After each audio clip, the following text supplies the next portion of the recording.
They told him to stop praying, not because it was wrong, not because it hurt anyone, but because they were afraid of the God he served. Daniel was a faithful man in a foreign land, respected by the king, hated by the jealous. So his enemies made a law. For 30 days no one was allowed to pray to any god except the king. And the punishment? Death in a den of lions.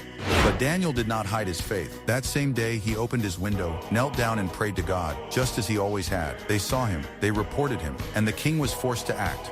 At sunset, Daniel was taken to the lion's den. The ground shook with roars. The smell of death filled the air. And the king said to him, "May your God, whom you serve continually, rescue you." A stone was rolled over the entrance, and the night fell silent. Inside the den, lions circled, teeth bared, eyes glowing in the darkness, but God had already moved.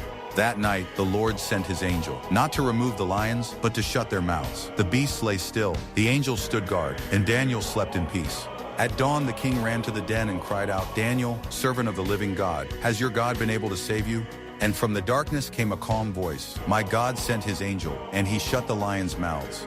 They have not hurt me." Daniel was lifted out, not a single wound on him, and the men who tried to destroy him fell into the very pit they prepared.